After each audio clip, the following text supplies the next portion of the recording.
Hi అండి అందరికీ welcome back to my channel Uma Srinivas world. ఇది గణపతి పండగ పండగ రోజులండి. కొన్ని కొన్ని మనం ఎంత ట్రై చేసినా కూడా కుదరవన్నమాట. కొన్ని కొన్ని అన్ఎక్స్పెక్టెడ్గా జరుగుతుంటాయి కదా, అలాగే చేయించుకున్నాను అనమాట నేను ఈ వెంకటేశ్వర స్వామి ఫోటో ఫ్రేము. ఈయన ఫోటో పెట్టిన దగ్గర మాకు ఇంతకుముందు పూజ వీడియోస్లో ఎప్పుడైనా చూసింటే ఖాళీ ప్లేస్ కనిపించేదనమాట. నేను దానికోసం సరిపడా ఫొటోస్ని అంటే లిటరల్గా చెప్పాలంటే ఒక 2 ఇయర్స్ నుంచి నేను అడుగుతున్నాను అనమాట మా వారిని. ఇది ఒక్కటే ఖాళీగా కనిపిస్తుంది, దీంట్లో ఏమన్నా చేపిద్దాము మనము, అప్పుడు చూడటానికి కూడా చాలా బాగుంటుంది దేవుడి మందిరం అని చెప్పేసి అన్నాను అనమాట. ఇంకా మా వారు వచ్చేసి నీ ఇష్టము, నీకు ఎలా నచ్చితే అలా డిజైన్ చేయించుకో. నేను అంటే కొన్ని కొన్ని మనకి వదిలేస్తారు కదా లేడీస్కి అన్నట్టు వదిలేశారనమాట. దేవుడి మందిరము నీకు ఎట్లా ఇష్టం వస్తే అట్లా చేయించుకో అని చెప్పేసి నేనైతే ఇలా చేయించేసుకున్నాను. మీకు మళ్ళీ లాస్ట్లో మళ్ళీ ఒకసారి చూపిస్తాను ఎలా ఉంది ఏంటి అనేది. ఇంకా గణపతి పండగకి అయితే చాలా సింపుల్గా చేసేసుకున్నాను అనమాట. వంటలు కూడా పెద్ద హడావిడిగా ఏం చేసుకోలేదులేండి. ఈ వంటలు కూడా మా తమ్ముడు చేశారు దేవుడికి. నాకు పూజ చేసుకోవడానికే టైం పట్టిందనమాట ఆ రోజు. సో ఇంకా మా తమ్ముడు వాళ్ళు ఇక్కడే ఉంటారు కాబట్టి మా తమ్ముడు, మా బావ వాళ్ళ అబ్బాయి, ఇంకా అలాగే మా ఆడపడుచు కూతురు, అదే మా కోడలు అనమాట, వచ్చి ఆ పిల్లలు కొంచెం హెల్ప్ చేశారులేండి. మా తమ్ముడు అయితే లిటరల్గా ప్రసాదాలన్నీ వాడే చేశాడు. నేను కొంచెం మినపప్పు కూడా నానబెట్టాను వడలేద్దామని. ఇంకా ఆ టైంకి నాకు కుదరలేదనమాట. సో ఒక 5 రకాల వంటలు అయితే దేవుడికి నైవేద్యంగా చేసి పెట్టేసామన్నమాట. ఇంకా ఈసారి ఫస్ట్ టైం అనమాట మా కాలనీలో కూడా గణపతిని కూర్చోబెట్టారు. ఇది మేము ఇంకా వెళ్ళలేదండి. మేము సడన్గా మా వారు మనం కూడా పూజ చేయించేద్దాం అంటే ఎవరైతే పూజ చేయించుకుంటారో వాళ్ళు 1 డే బిఫోర్ ఇన్ఫర్మేషన్ ఇవ్వాలి, ఎవరెవరు ఉన్నారు అని మేము నోట్ చేసుకుంటాము అని చెప్పారనమాట. ఇంకా నేనైతే అన్నాను, మా హస్బెండ్ టైమింగ్స్ అంటే చెప్పలేమండి, ఆయనకి ఎప్పుడు వీలైతే మేము ఆ రోజు చేయించుకుంటాము అంటే మా వారు అడిగారంట, నాకు ఇప్పుడు కుదురుతుంది, మేము ఫస్ట్ డేనే చేయించుకుంటాము అని చెప్పేసి నాకు లిటరల్గా 6 o'clock 5 o'clockకి చెప్పారనమాట. 7:30, 8కి అంతా మండపం దగ్గరికి రమ్మని చెప్పారు. లిటరల్గా ఏంటంటే ఫస్ట్ డే కదా, 4 వరకు దేవుడి ప్రాణప్రతిష్ఠ అవన్నీ చేసి వెళ్ళారంట పూజారి గారు. కొంచెం లేట్ వస్తాను అని చెప్పారంట ఆ రోజు. ఆ లోపల పిల్లలందరూ వెళ్ళిపోయి వాళ్ళకు వచ్చిన శ్లోకాలు, భక్తి పాటలు అవన్నీ పాడారనమాట.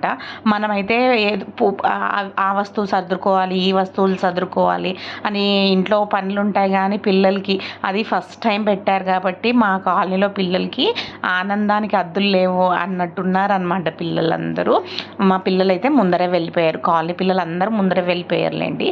మేము పూజ చేయించుకుంటున్నాం కాబట్టి నేను ఇంకా ఇంట్లో దేవుడి కోసం కొంచెం ప్రసాదము, పూజ సామాగ్రి అవన్నీ తెచ్చుకుందామని చెప్పేసి నేనైతే ఆగిపోయాను అనమాట. ఇంకా ఆ లోపల ఇవన్నీ కాలనీ వాళ్ళు తీసుకుంటుంటారు కదా, ఆ వీడియోస్ అన్నీ కొంచెం షేర్ చేశారనమాట. సో అవి చూపిస్తున్నాను అనమాట మీకు. ఆ పిల్లలు ఎంత ఎంజాయ్ చేశారు, మా కాలనీలో ఎంత ఎంజాయ్ చేశారని. ఎంతైనా మనం ఇంట్లో ఎంత మంచిగా పూజ చేసేసుకున్నా కాలనీలో పెట్టిన గణపతి దగ్గర చేసుకునే అంత ఫీలింగ్, అది ఒక మంచి మెమొరబుల్ మూమెంట్స్ అంటాం కదా, అలాంటిదనమాట. మేమైతే ఈసారి ఫస్ట్ టైం కాబట్టి చాలా వెయిట్ చేసామన్నమాట. ఎంత అంటే ఏమంటారు కదా, ఇంట్లో చేసుకుంటే మనం ఒక్కరమే ఉంటాము, అదే కాలనీలో చేసుకుంటే కాలనీనే ఉంటుంది కదా అనిపిస్తుంది అనమాట. పూజలో కానీ కొంచెం ఏదైనా మనకు టైం స్పెండింగ్ కానీ రిలేషన్స్ బాండింగ్ పెంచుకోవడానికి కానీ ఇలాంటి పండుగలు చాలా హెల్ప్ అవుతాయి అనుకోవచ్చు. ఎందుకంటే ఫస్ట్ టైం కాబట్టి మా కాలనీలో ఎవరెవరు ఉన్నారు ఏంటి అవన్నీ మాకు తెలిసాయన్నమాట. లిటరల్గా మనము అస్తమాటం పోయి అందరినీ కలవం కదా, సో ఇలా కలిసినప్పుడు పరిచయాలు కూడా పెరుగుతాయి అనుకుంటానమాట నేనైతే. ఇంకా పూజారి గారు అయితే వచ్చేసారనమాట. మేమైతే ముందరే కూర్చొని అరేంజ్మెంట్స్ అన్నీ చేసేసుకున్నాం అనమాట. పూజ సామాగ్రి అవన్నీ రెడీగా పెట్టుకున్నాము. ఆల్మోస్ట్ అప్పటికే 10:30 అయిపోయిందిలేండి. ఇంకా ఆయన రాగానే పూజ స్టార్ట్ చేసేసారు. దేవుడికైతే గజమాల వేసేసాము. ఇంకా మేము తెచ్చిన ప్రసాదాలన్నీ దేవుడికి నైవేద్యంగా పెట్టేసేసామన్నమాట. ఇంకా ఆయన పూజ చేసేసి వెళ్ళిపోయారు. ఇంకా పూజ చేసేసిన తర్వాత కొంచెం ఇంకా పిల్లలు టైం స్పెండ్ చేస్తారు అని చెప్పేసి నెక్స్ట్ డే సండే కాబట్టి మేము కూడా కొంచెం డ్యాన్స్లు వేసేవాళ్ళు, ఎంజాయ్ చేసేవాళ్ళు ఉంటారు కదా, వాళ్ళు కూడా డ్యాన్స్లు వేసి ఎంజాయ్ చేస్తున్నారనమాట. ఈ వీడియో అయితే ఇంతేనండి. ఇంకా ముందు మేము 4 days ఎలా స్పెండ్ చేసామనేది కూడా నెక్స్ట్ వీడియోస్లో షేర్ చేసుకుంటాను. అలాగే ఇది మీకు లాస్ట్లో చూపిస్తానన్నాను కదా, నిజంగా ఒక్క ఫోటో పెట్టడం వల్ల దేవుడి మందిరంకే చాలా లుక్ వచ్చిందండి. ఇది మార్నింగ్ కంటే ఈవినింగ్ టైంలో చాలా బాగుంటుంది లైట్స్ వేస్తే. అలాగే నేను మ్యూజిక్ అంటే ఓం నమో వెంకటేశాయ అనే మ్యూజిక్ కూడా వస్తుంది కదా, అది కూడా అడిగాను అనమాట, చేసి ఇవ్వండి అని. కాకపోతే రాదు మేడం, మీరు సర్ప్రైజ్గా ఒకటి స్పీకర్ కొనుక్కోండి అన్నారు. ఈ ఖాళీ ప్లేసెస్లో కూడా ఆన్లైన్లో చూసి ఏమైనా స్టిక్కర్స్ అతికిద్దాము అని అనుకుంటున్నానండి. ఫైనల్ లుక్ వచ్చేసి ఇలా ఉందన్నమాట. వీడియో నచ్చినట్లయితే ప్లీజ్ సబ్స్క్రైబ్ చేసుకోండి. Thank you.